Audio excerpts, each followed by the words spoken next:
Welcome to the Dashboard Hunting Mentor Series, brought to you by the Western Huntsman Podcast. This series is for the new hunter, young and old, for those who seek to learn the foundations of this ancient yet relevant human pastime. It's not a hobby, it's a lifestyle. Our future depends on you and the choices you make. Now, bring on the adventure.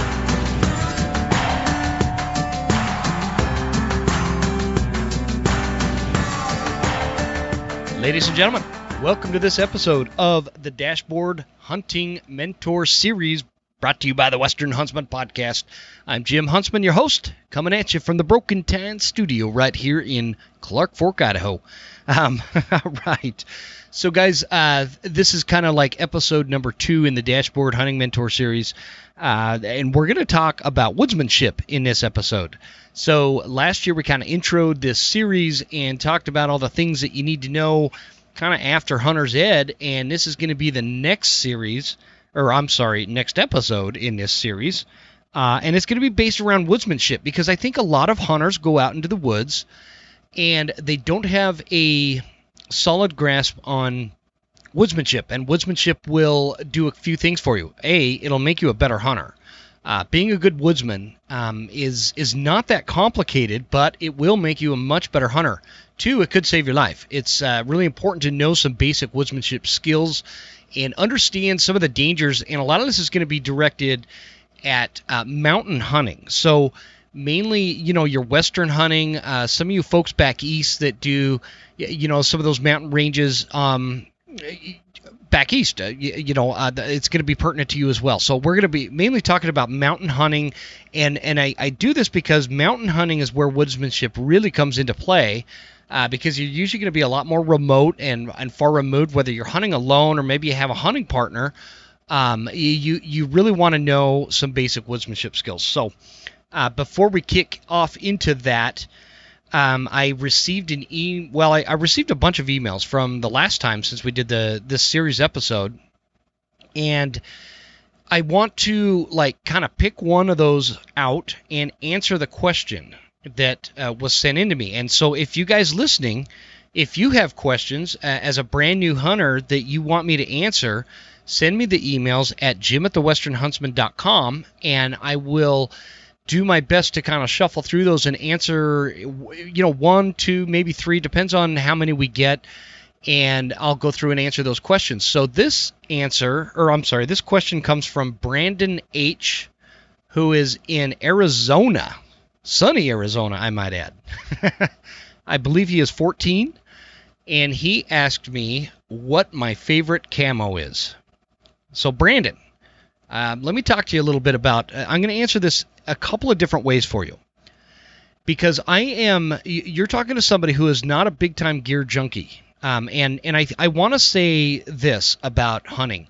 Hunting, as a lifestyle, kind of has a lot of branches of sub-hobbies that kind of, branch out of the overall lifestyle. Some people, they're hunters and they're way into sport shooting. I know a lot of bird hunters that are way into going to a trap shoot, sporting clays, those kind of things, and that's kind of a sub hobby. There's other hunters that do competition long range shooting or bow archery shooting, competitive stuff. The point is a lot of this stuff is just kind of branches out of hunting, and it's a good way to kind of stay within that. Well, one of the subcategories is, and I know people like this, they're way into the gear. They're way into the gear aspect of hunting. And that's okay. There's nothing wrong with it if you have the money to do it. And so my point with this is, for me, I am not one of those people. I am not way into the gear. I don't feel this, I don't have this desire or satisfaction out of buying new gear and always adding to it or replacing it when it's not really necessary. It's not right or wrong. Again, if you have the money, there's nothing wrong with doing that. But for me, I'm not way into gear, so I want to make that very clear up front. However, that said, you asked me what my favorite camo is. That would be Scree Gear. They sponsor this show, and Scree Gear is a great Camo Pattern, it's a great company that just does a lot of really good things in terms of the gear that they provide without, you having to spend a fortune. But let me add a few things to this, because I think that it's really important. If you're 14, and I'm not sure if you've been out hunting yet, or if this is going to be your first season, or what your situation is, but I will tell you, worry less about the kind of camo that you're going to wear your first season, and worry more about spending time in the woods and spending time with a tag and a rifle or a bow. Get out there and hunt, and you can be successful. I've proven it. You can totally be successful running down to Walmart and getting some of their, what I don't remember what they sell. It's like the mossy oak or real tree or something like that. Really inexpensive. It's usually like a cotton type kind of camo or whatever. You can totally be successful with that. So you can also, I'll tell you what, the first several deer that I killed, I was wearing jeans and a t-shirt and like my tennis shoes, or sometimes I know I shot one with I was wearing a pair of cowboy boots, which is what I wear a lot, right? Especially living where I live. And so it's not like a prerequisite to success to go out and drop a fortune on gear. What I recommend people, because I get this question a lot, I get the gear question a lot, and what I recommend to people that are brand new to hunting, and it's the same thing with like fly fishing or just fishing in general. Before you go drop a bunch of money on gear and equipment and camo and all this stuff, get the basics that will get you out in the woods and make sure that hunting is your thing. And I'll give you a great example. When I first started fly fishing, I didn't have a lot of money. It was a struggle for me to spend like $60 on this combo package that gave me like a 6-weight fly rod with some generic reel, and it came with a line and a few, random flies or whatever.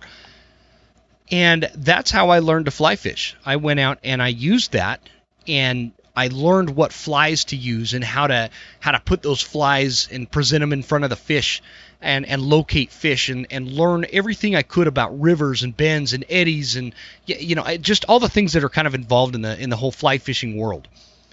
Well, you can imagine once I started learning how to catch fish, I still didn't have a ton of money, but I was out there.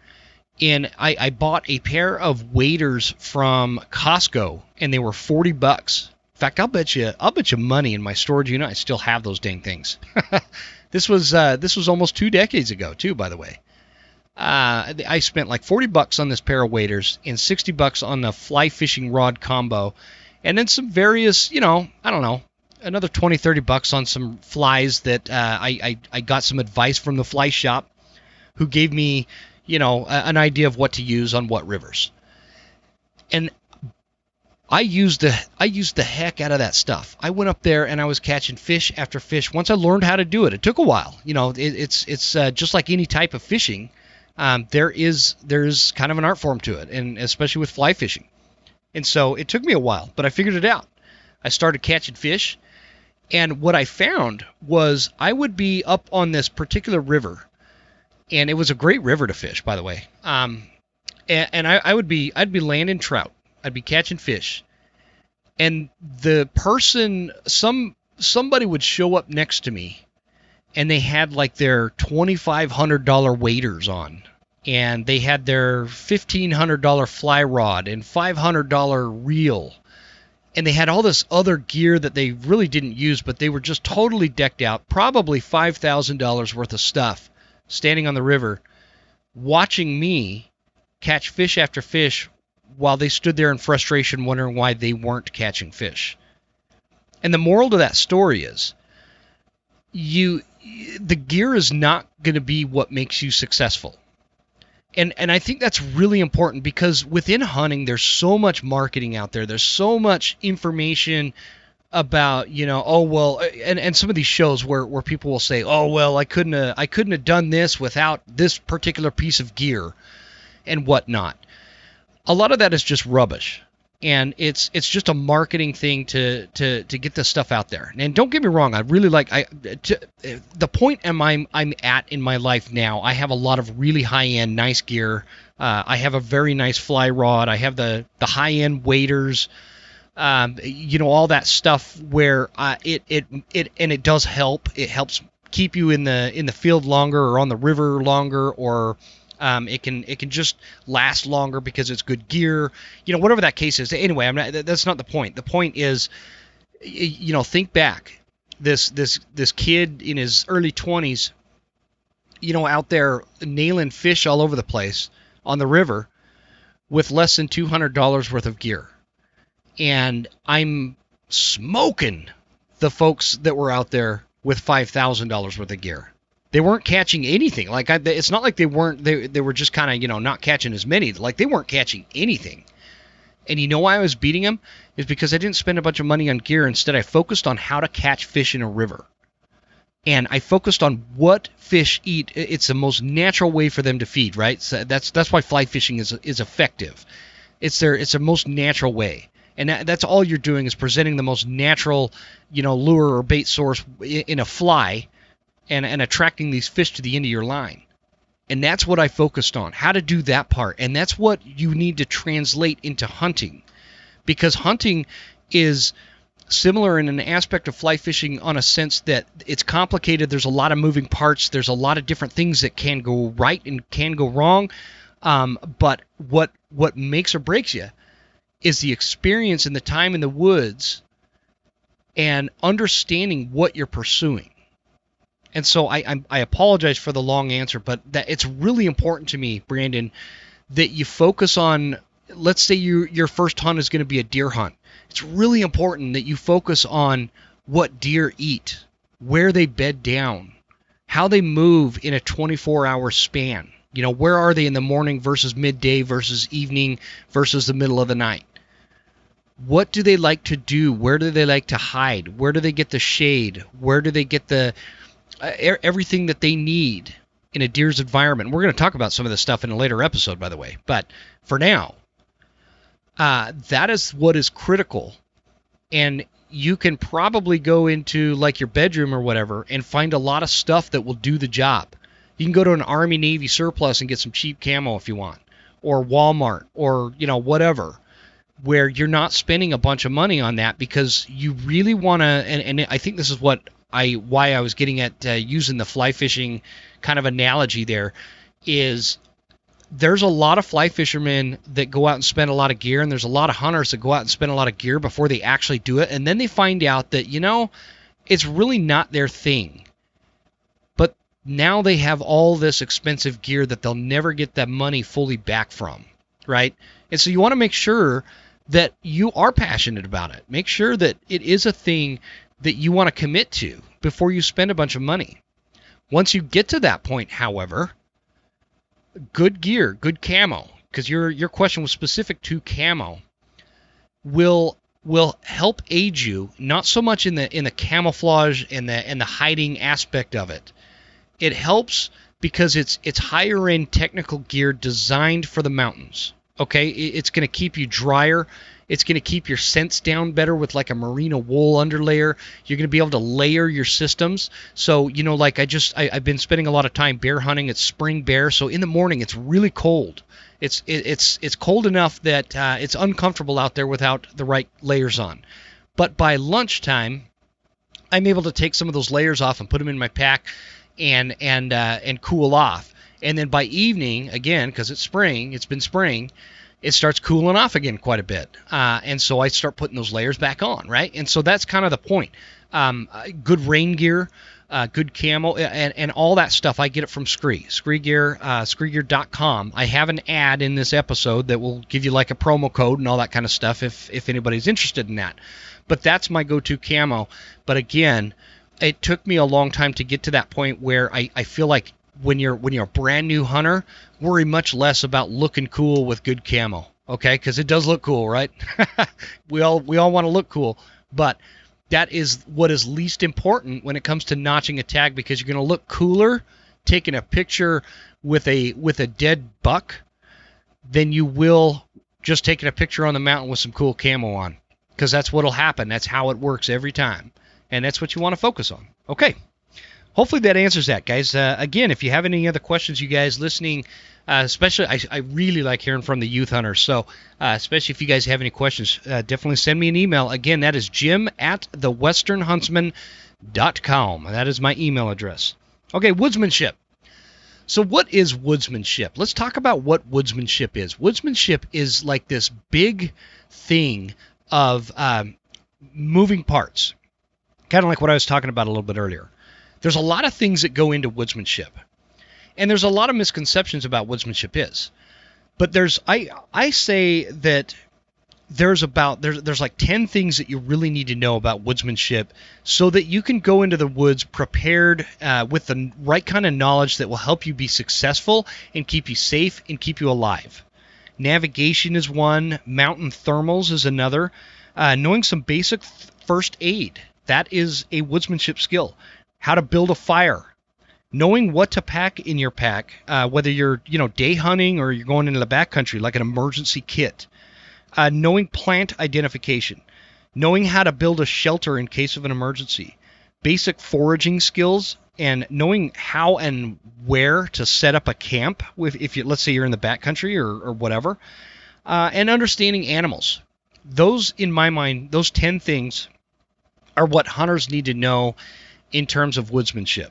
And I'm going to kind of go through them in a little bit more detail, because a lot of these things you're not going to just learn on this podcast, right? But this is going to give you some direction. Like, I can't teach you first aid on this podcast, but there are a lot of resources out there to learn some basic first aid, and I'm going to cover some of that. So let's talk about navigation. Navigation is what's critical about navigation is you have to understand how to read a mountain. And I'm not talking about, I don't even want to talk about like having an Onyx or a GPS system out there with you. Let's leave that out for a minute, because I think that you should understand some basic principles about navigation before going out in the woods. Because let's face it, navigation systems like GPSs and your Onyx and your base maps and all those things, those are fantastic tools to have, and I recommend everybody have them, but they can fail. They can fail. The battery can die on your phone. Your phone can fall out of your pocket, and you lose it. What are you going to do then? My cousin Andrew was out one time, and he was kind of depending on Onyx to get him back to the truck, and the phone, it was raining really bad, and his phone got really wet and kind of shut itself off, and he couldn't see the screen, and he had all sorts of problems with it. So that's why I say this. Navigation is real basic stuff in terms of understanding. Oh, that's what I was going to say. Sorry, I got off track there. There's tons of like YouTube channels for you youth hunters. Make sure you have your parents' permission or whatever. But there's tons of YouTube videos out there on how to read a map, how to read topographical maps, and how to identify things that will help you in navigation. So there's a couple things that I want to talk about in terms of navigation to help you guys. Navigation, like land nav, or getting your bearing on a mountain. That I think is what is critical. Understanding direction, understanding how to read a compass. Compasses are really easy to use. Again, jump on YouTube and find a how to read a compass video, and it'll make sense. They're super easy. And once you know how to basically read a compass, and you carry just a cheap little compass in your pack, it could save your life. So getting your bearing on a mountain. What I always do when I park at a trail, let's say I park at a trailhead, or I've just parked somewhere random where I'm gonna walk in and try to find some elk or some deer or something. I always kind of look around, and I don't mean just around my direct perimeter that's really close. I look at the horizon. I want to see, okay, that mountain has this little peak that has some cliffs at the top of it with some scree rock on the bottom, or something along those lines, right? When I'm standing at my truck, it is directly northeast of me. Or it gives me a bearing so when I'm way up further on the mountain, I can still see that cliff face. It's going to tell me where I am in relation to my truck. This is called a landmark. We're going to use landmarks to help us navigate. A landmark could be a really goofy looking tree. It could be a copse of trees, like a group of trees that looks unique, that is identifiable amongst other trees. There's a spot in Utah. It's right below this place called DeFaze Ranch, or I'm sorry, it's above DeFaze Ranch. And when you look up there, there's like a bunch of pine trees up there, right? But then in the middle of all these evergreen trees, there is this heart-shaped section of, I believe they're quaking aspens. And so it's kind of cool. Like in the summertime, you could see it. You can make it out because the green on those leaves is different than like an evergreen dark green pine tree. But in the fall, when those trees change, when those colors change, holy smokes, you could really tell. And it's in like a perfect shape of a heart. That could be a landmark. Find things like that could be a landmark. Other things are rock croppings, ravines, rivers, canyons, all those things that you use to kind of get your bearing. When you leave your truck and you start hiking into those areas, excuse me, you want to pay attention to that kind of stuff. You know, the river direction, the river or a stream or a creek is going to be flowing, is going to tell you a lot about your direction. You'll know if you hit that creek again up higher that it's flowing this way. And obviously, it's not going to change direction in terms of which way it's going to flow. So as you're walking down the mountain, you know where that's going to take you. These are all things, and again, guys, this is just super foundational, very, very basic, because the point of this is on each of these 10 topics, I want you to go in and research further on your own. You know, you can find a lot of this information just on the internet. But with land navigation, I really want you to focus on learning how to use landmarks. So if let's say you're a youth hunter and you're riding around with your parents somewhere, learn how to use, even if you're in a city, learn how to use identifiable landmarks. Let's say you're in a city. Okay, there's that building is a really light shade of brown, and it's a little different than the other buildings. Now, as you're going through the city, always pay attention to where that building is. Maybe you're coming in from the south side, and then you end up on the east side of it, but you can still identify it, and it'll give you some bearing as to what part of town you're in, right? Same thing if you're out in the country or up in a mountain. Find a landmark and practice using those landmarks as identifiable features so that you don't get lost, because it could save your life. Those landmarks will tell you a lot as to the relation of where you left versus where you're at. Especially if you have a compass, because that you could bounce that direction off of your location. Again, I feel like I'm getting too much into this without... it's more of a visual learning thing, and this is just an audio podcast. So keep your bearing. Learn how to keep your bearing. Learn how to read a compass. Learn how to identify landmarks. And use... When you are... Let's say you're... A lot of times... Well, I'll put it to you this way. Like, I'm in North Idaho. When I go into a new area, and a few years back, I shot this buck, kind of in an area I'd never really been in before, and it was real thick in there. And when you get into those real thick woods, there's not a lot of landmarks you can identify because it all looks the same, right? You're just kind of surrounded by trees. There's no horizon to view. Maybe you're just in some dark timber. Learn how to make a natural kind of landmarks that you can use to get back. So as I'm walking where I got this buck, and when I'm walking the first load out, I need to know how to get back to it without getting lost, right? So as I start making my first trip back to the truck with my first load, I'm making things. I am breaking branches, little twigs, branches or whatever on the tree, not completely off. I'm breaking them so that they're hanging down.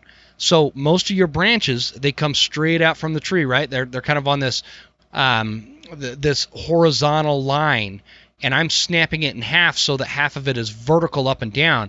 I'm going to easily be able to identify that outside of all the other branches. Sometimes you can stack some rocks or stack some twigs. Or if there is like those, gosh, I'm totally going to forget the name of those little flowers that I used in Spring Bear. I'd have to ask my wife. She knows all the flower names. And but there's this one particular purple flower, And I'm just, having a brain fart on it. But it's the kind of flower that pops up that tells you that the morel mushrooms are also going to be popping up at about the same time.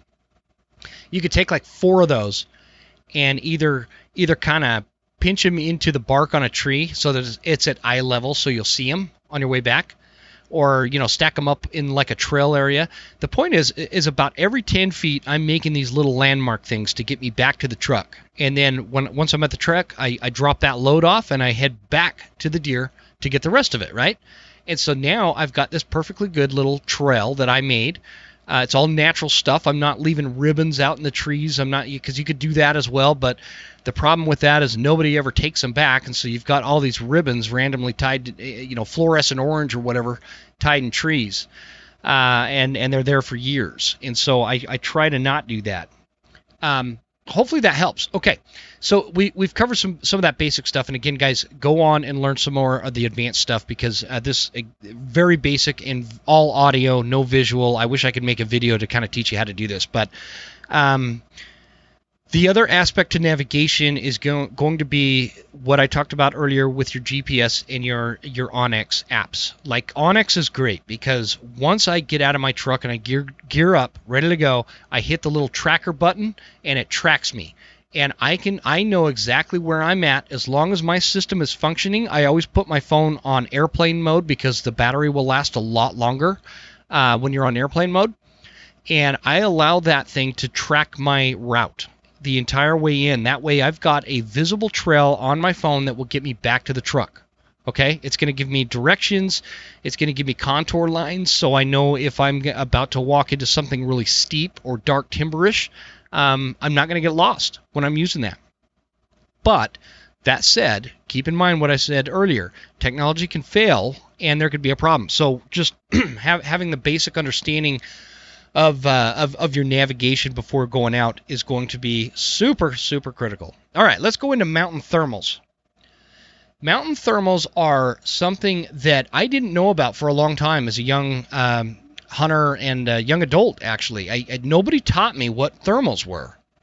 And so thermals, I think that if you've been hunting for 10 years and you've never gotten anything, most likely you don't know what thermals are. And if you're listening to this and that's your situation, and when I say mountain thermals, you don't know what I'm talking about, that is going to play right into your success ratio, because that is really what changed my hunting trajectory in terms of when I started more consistently notching tags versus coming out empty-handed and having a big bowl of tag soup at the end of the season, right? So mountain thermals. Mountain thermals are slight winds. Okay, that's the easiest way to put them. They are movements of air that take your scent either up or down. I want you to think of it this way. When you start boiling water on a stove, remember, you guys have seen that and all that steam coming up, and you've heard the term hot air rises and heat rises? And you've also heard the saying that what goes up must come down. That's kind of all the things you need to know when it comes to mountain thermals. It's very easy to understand thermals. So what happens is warmer air is going to rise, colder air is going to go down. So at nighttime, what do you think the air is doing? It's going down. It's going down the mountain.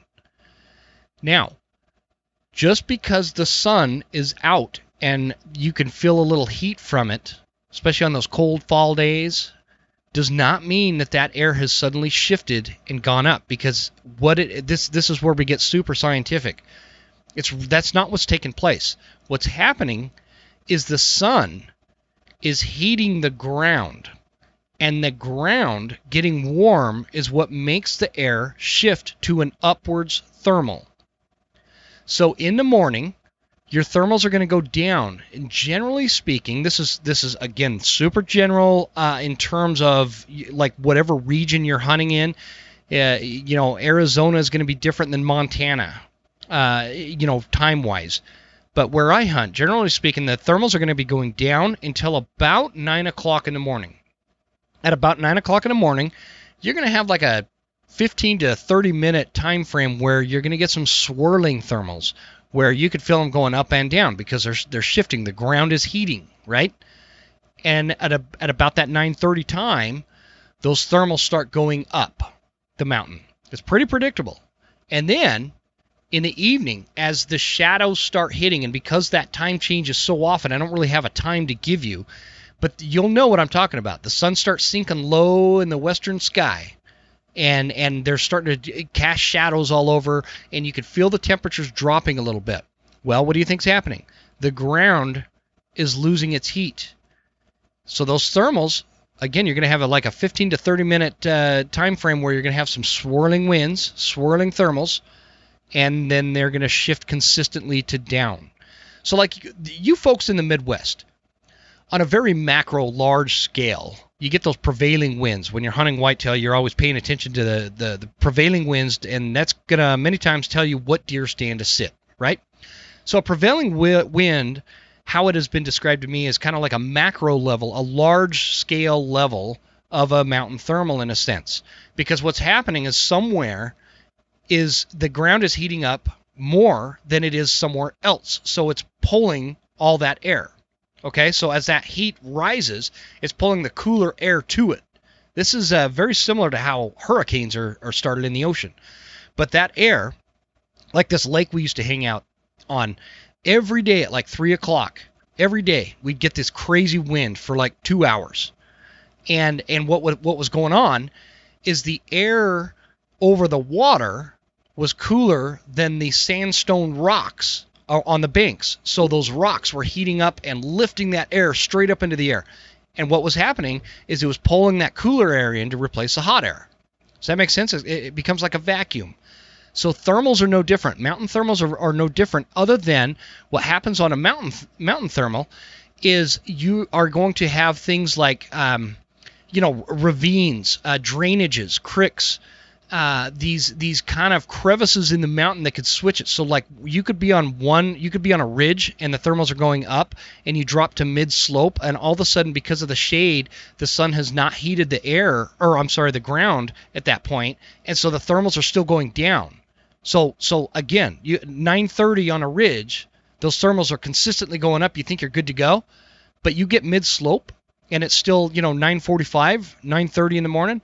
Man, all of a sudden those thermals will change and they'll go down. And you can have also nice consistent upward thermals midday, and let's say a really dark cloud comes in. And usually that's accompanied by wind, which wind, by the way, will trump thermals. Whatever wind direction the thermals are going is going to whatever direction the wind is going to take those thermals with it. Okay? So keep that in mind. But a dark cloud can shift those thermals temporarily. So they're somewhat complicated but easy to understand.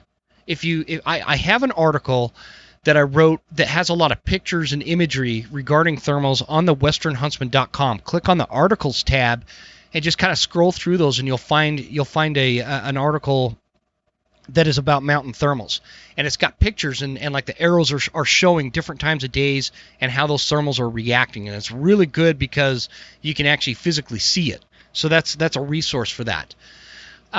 So anyways, but it is critical, and here's why it's critical, guys, when you're listening to this. Where I was tracking a herd of elk one time, and this was an October rifle hunt. This was years ago.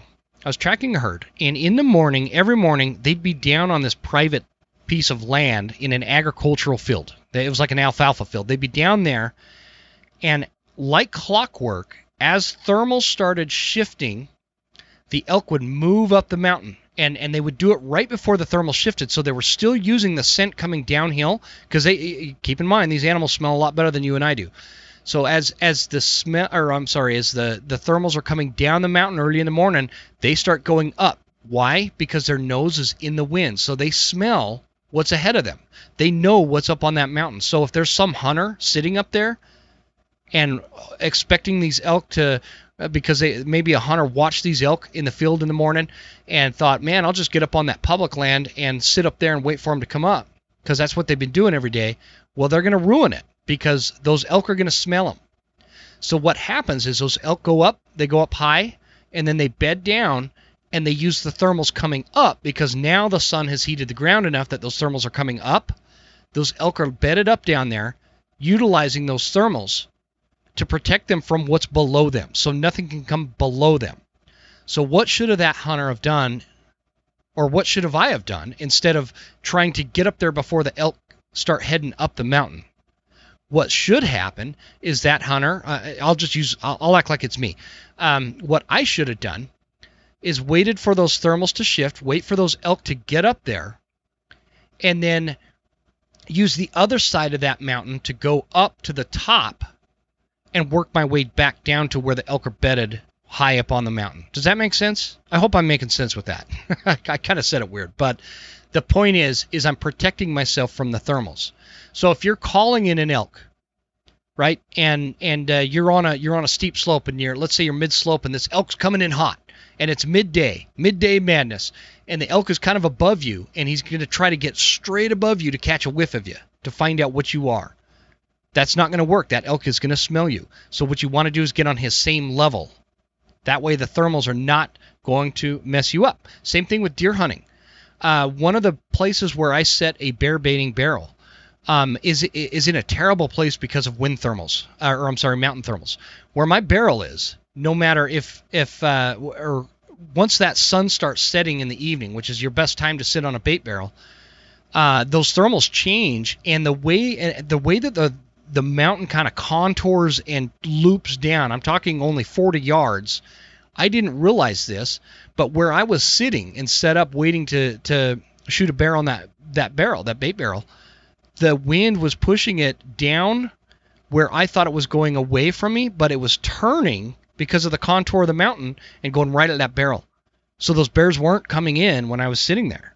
So that's how critical it is. If you're deer hunting, you've really got to pay attention to thermals. These animals use thermals like crazy, and it's a very good woodsmanship to know and understand. Again, jump on the westernhuntsman.com and go to the articles tab and find that thermals article, and that'll be a lot more intuitive for you. If you're anything like me, you're always looking for ways to improve your elk hunting skills for September. And one of my favorite ways is the Elk Collective. It's an absolute game changer in self-education. This virtual elk hunting course has over 150 videos that cover everything from elk calling, strategy, tips, setup, gear, much, much more. There's a bunch of people involved. Some of the best elk hunters in the woods are involved with the Elk Collective, and they've come together to put together this virtual course to help you notch more tags in September. So check it out at theelkcollective.com and use promo code, all one word, The Western Huntsman, for $20 off the entire course. That makes the course only $69. It's a great deal, and I promise if you go through this course, you will go into the elk woods with a lot more confidence and a much better chance at notching a tag on the mighty Whopping. Hoffman Boots is the boot choice of the Western Huntsman podcast, and it has been for a very long time. I love my Hoffman in the Explorers, in the 6-inch or the 8-inch. They have all sorts of options for you to check out. Hoffman Boots is my go-to boot because I am a firm believer that when it comes to gear, the one piece of gear you don't want to skip on is boots. Get really good boots, and if you choose to do some Hoffman boots, you're going to find out why I highly recommend these hunting boots. Made by a multi-generational family of shoemakers, these boots are made right here in North Idaho, and I've got an excellent deal for you if you choose to go with Hoffman boots. Use promo code AllCapsLockHuntsman10 for 10% off. Get you some of these boots and find out why I love them. They're totally waterproof. They're going to give you great traction on the mountain. They're super comfortable. There's very little break-in period. Can't recommend Hoffman boots enough. Check it out, guys. Next on the list is Scree Gear, high-octane hunting attire without breaking the bank. You want to go into the field with good camo, right? You want camo that works, that'll keep you dry, that'll keep you comfortable.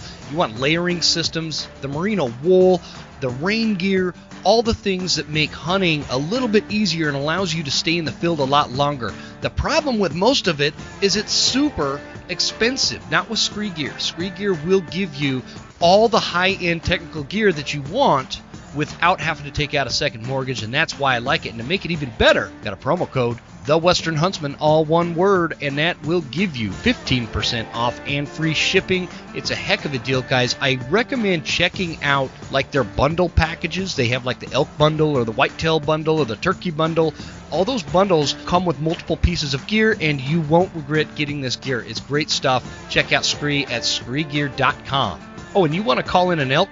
Use Phelps Game Calls. I've been using Phelps Game Calls since just about the beginning of Phelps Game Calls. It's a great company story, too. This company started in a little garage and is now one of the premier call companies on within the industry. I mean, you can't go wrong with Phelps Game Calls, whether it's turkey calls, predator calls, waterfowl, or especially I think the bread and butter is the elk calls. And I use the Maverick, I use the Pink, I use the Gray Amp.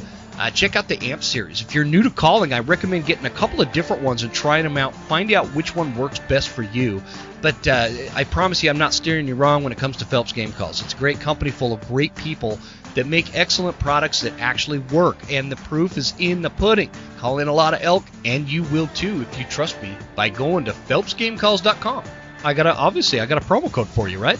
Huntsman10 for 10% off your Phelps Game Calls, and check them out. Phelps Game Calls. Get them close. Two last items. Check out the Reveal cell cams from Tacticam, whether it is for hunting or security. These are excellent cell cams that I have all over my property.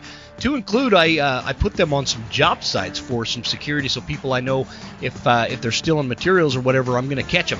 And another little promo code I like to throw out there is for Baitum907 for anybody that is hunting bears, spring or fall, and you are allowed to bait. Don't forget to go to Baitum907.com. Since made in Alaska, use promo code Huntsman10 for 10% off. The stuff works, and it works well. Let's get back to the show. Here we go. So first aid. First aid is the next one. I'm not going to spend a ton of time on first aid, guys, but you've got to know... There's a lot of things that can happen on a mountain. You can really cut yourself while gutting out a deer. You can drop an arrow that somehow impales you. Your firearm can do something weird and you maybe shoot yourself in the foot or worse. There's a lot of different things. You can fall and break an ankle. You can, all these things that can happen. You want to have some basic first aid items in your pack. I recommend the Jimmy kits from Orion Medical. You want to learn how to, again, this is where like YouTube is going to come in handy. You want to learn how to use a tourniquet. This is one of the things that I'm going to kind of freshen up on because I haven't studied this for a long time or read up on it. But I want to freshen up on how to use a tourniquet. Tourniquets are critical pieces of gear to keep in your pack. Gauze, medical tape, all those things that can kind of stop bleeding. You always remember, you're wanting to stop the bleeding, start the breathing, and get some help. Those are the three things. I learned that in EMT school many years ago.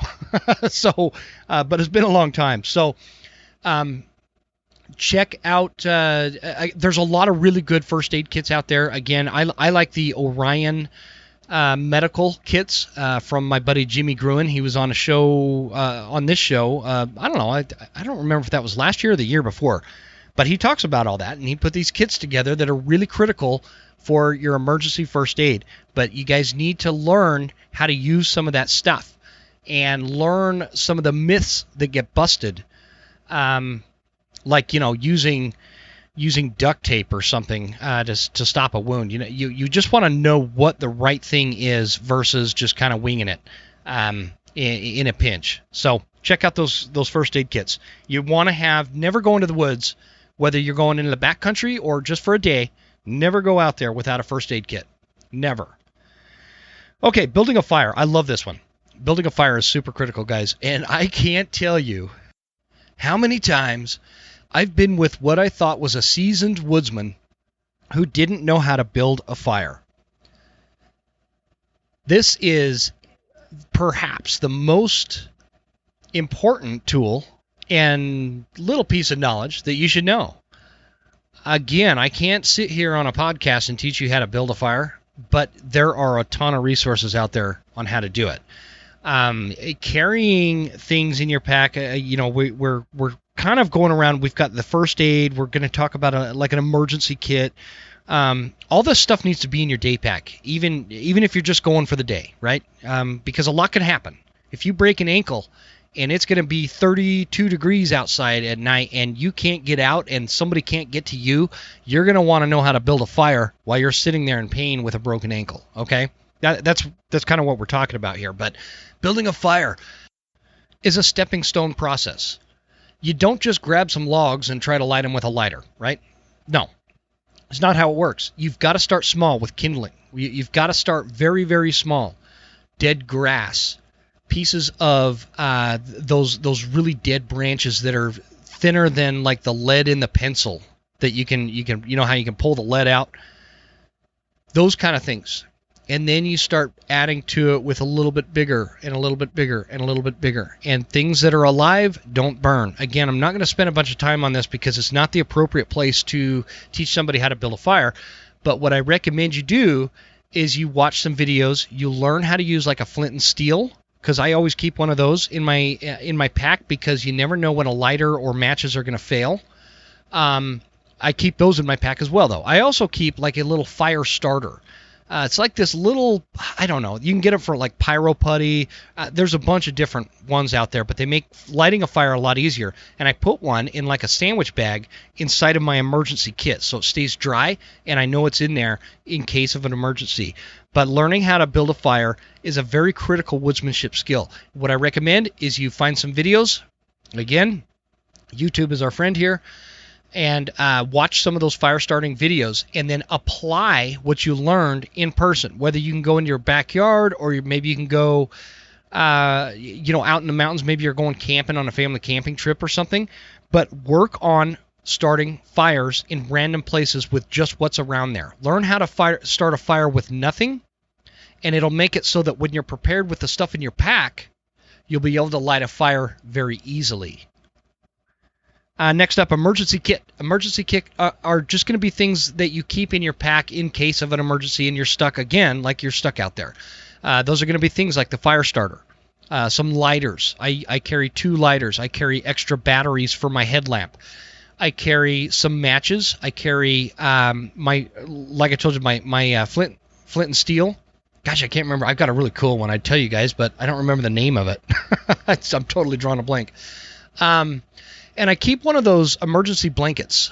I don't know how great they are. Never had to use one, but, I'd rather have it and not need it than need it and not have it.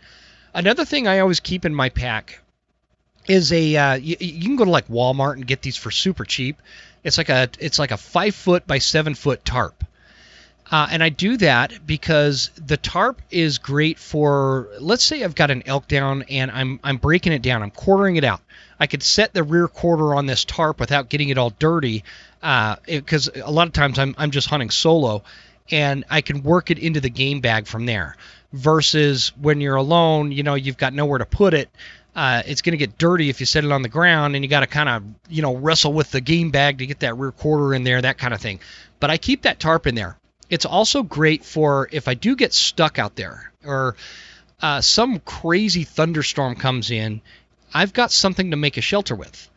And that is, I have actually used that. I've been surprised. Keep in mind, when you're in the mountains, especially in the West, you will get surprised sometimes by storms that show up that were not supposed to be there. These wicked thunderstorms that come out of nowhere. They're super windy and they drop a lot of moisture. We're going to talk a little bit more about that in just a minute. But that tarp comes in very handy and it doesn't weigh much. You'll hear a lot of people talk about weight. You always have to kind of weigh, no pun intended, the advantages versus disadvantages of adding weight to your pack. And one of the things that I find is worth it is that little 5x5 or 5x7 blue tarp that is just from Walmart. It can work as a blanket, a shelter, to keep meat clean. There's all sorts of uses for it. That's the kind of stuff. Another thing to know, plant identification. There's a lot of really good books on plant identification that can help you if you need to forage for food. It can help you learn what to avoid. Like you don't want to, let's say, oh man, there's a mule deer down there, and I'm going to get set up and try to shoot him. And what do? You sit down in a bunch of poison ivy. That's going to make for a very miserable hunt. So understanding plant identification, again, great resources out there. One of them is my buddy Primal Nate. He's got a website and a book that talks about a lot of that kind of stuff and help you identify the plants, what are edible, what to avoid, those kind of things. There's just tons and tons and tons of information out there. Knowing how to build a shelter, kind of what we talked about, even without a tarp. Remember how I was telling you to go out like wherever, whether it's your backyard or maybe you've got some forest area near your home, some public land, or you're going on a family camping trip or whatever, and you're going to practice building a campfire, multiple campfires. Like you should spend a day building like 10 different campfires in 10 different spots, okay? I forgot to throw that in there earlier. Another thing you should practice to do is how to build a shelter. Learn how to keep some twine in your pack and know how to make like an A-frame or just a one-sided little lean-to out of just some twine and what you find right there in the forest. That could save your life. If you're out there for a few days and you're stuck and search and rescue can't find you, that could be the difference between you making it out cold, hungry, and bruised up versus dead. Really important stuff. Basic foraging, we talked about that. Okay, setting up a camp. Setting up a camp is super critical in a sense that people have it in their mind that they're looking for like a flat, open, nice area with a good view, maybe next to a creek. So I'm going to tell you that's not appropriate. And we're specifically talking about backcountry camping, backcountry hunting, and finding a camp out there. The biggest killer of hunters or just backpackers in general is setting up your tent in an area that has widowmaker trees. And a widowmaker tree is either a dead tree or a tree that has been maybe damaged halfway up with lightning, or some other, maybe another tree fell on that and cracked another tree, and the tree that initially fell is now on the ground, but that other one is hard to tell, but it is definitely damaged halfway up, and the slightest breeze or sometimes just random act of God can make that tree snap in half suddenly and fall. So what you're looking for when you're setting up a camp to prevent that from falling on you, again, a lot of hunters get killed this way, is finding those areas that are free of any kind of widowmaker or damaged tree. They need to be nice, healthy-looking trees. You really got to look at them. Look through the branches. You don't have to climb up them. I'm not telling you to climb up them or anything like that, but look from the ground. Use your binos if you need to.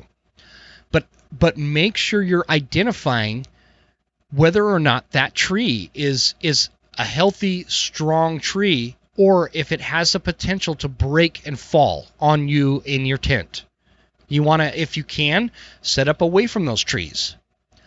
What I mean by that is if there's like a meadow area where you're kind of away from any fallen timber that could potentially come down and be hazardous to you, camp in that spot. Look less about what looks like what in your mind is a good camp spot, and try to find areas that look like you're protected from potential deadfall, black widow trees. Another thing to avoid is like if you're in a drainage and there is a nice little flat area next to a creek. What happens if you get some wild thunderstorm? Well, they call it a drainage for a reason. That drainage usually has, a fairly sizable creek. When I say sizable, it's still just a little creek, right? Maybe it's only 2 to 5 feet across and 5 or 6 inches deep at most. But when we get some crazy wicked thunderstorm and it's dropping an inch in an hour or something crazy like that, it's a drainage because all the water coming off both sides of that drainage, those mountains, are feeding into that bottom.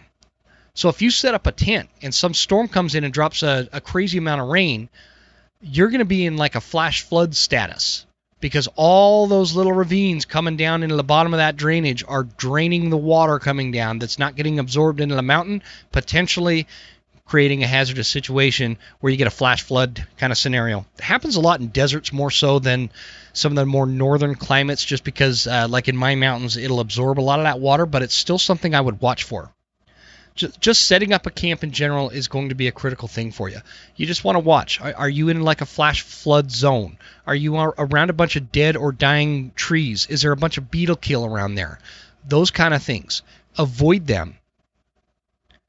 And last but not least, knowing animals is good woodsmanship. Good woodsmanship, being a good hunter just in general, you really need to understand the animals and the species you're after. And I think we talked about this a little bit in the last podcast episode, but this is super critical. Understand the animals that you're pursuing. Some of the things that you want to know. What do they eat? You want to know what they're eating. You want to know, what do they use for shelter? Where do they like to bed during the day versus where do they like to bed maybe at nighttime? Where do they feed? Do they feed high, low, mid-slope, meadows, dark timber? All this changes from black bears to elk, right? Understand all that. Understand basic behavioral things. Like with elk generally herd up with other cow elk. And then bulls, bigger, more mature bulls, usually kind of herd up with other bulls. That's called a bachelor group. And they're going to be like that most of the year. So know that. Know that, just because there's 3 cows standing on the side of the hill over there doesn't mean that there's going to be a bull elk with them. Understand, now, obviously, without getting too much into detail, obviously, when you're going elk hunting into the, September rut or something, that all changes. All bets are off. But you want to understand, the cycle. I really like listening to Randy Newberg's podcast when it comes to, the cycle of elk and throughout the year. And I'll just throw this out there for you. But elk are bachelored up through the summer, and then around mid-August to the first part of September, they start going into what he calls the pre-rut phase. And that's where they're kind of sizing each other up. They're breaking off. They're no longer in bachelor groups. Then they go into the rut phase. This is where they're breeding with the cows, and they're protecting their herds and their harems, and they're fighting with other other bulls. And then you have the post-rut, where they're kind of still in that rut game to an extent in case a cow comes into heat, but also they're kind of licking their wounds from the rut. And then you go into a late season, and this is going to get into Halloween on, where the bulls start bacheloring back up, but they're moving to areas away from people, away from other cow elk, away from everything to just kind of rest and relax. Anyway, that's a real basic breakdown. You want to know that kind of stuff, and you really want to know it well so that you don't have to think about it when you're in the field. You just want to know the animals, know what they eat, know how they breed, know when they breed, because breeding seasons will make a major impact, play a major role in their behavior during that time of year. So you want to know that. So, anyways, guys, that kind of wraps up all of our the woodsmanship discussion that I wanted to have with you. It was kind of fun talking about it. I like talking about this kind of stuff. If you guys have any other questions that you want to throw in there and want me to cover later regarding woodsmanship, woodsmanship is just a basic understanding of your natural environment. Just understanding your trees and how they play a role in the forest. How the animals play a role with what trees and what habitat, and how everything is connected in the woods, just like anything else in life. Everything is connected, right? A car, your blinker won't work if your battery's disconnected. Okay, so all this is tied together. Same thing. Woodsmanship is just understanding how everything ties together in the woods and how things function to keep you safe. Because if you don't know anything about the woods and you go camp right underneath a black widow tree and you get a random 30-mile-an-hour gust of wind, that could kill you. That's all I'm asking. So study up on that. There's a lot of books, there's a lot of resources, and a lot of other podcasts out there that talk about woodsmanship and getting more into detail with that to make you better and more effective in the woods. Best of luck. That wraps this episode up. We will see you next time. Thanks for tuning into the Dashboard Hunting Mentor series by the Western Huntsman. Have a great one.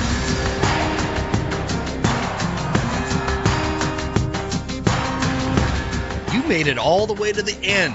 Thank you so much for tuning into the show. We sure appreciate your support. This is Jim Huntsman signing off and reminding you to check us out at Instagram at The Western Huntsman and on Facebook at The Western Huntsman. And you can also check out the website at thewesternhuntsman.com. Thanks again. We'll see you guys next time. Stay Western, and I'll see you on the mountain.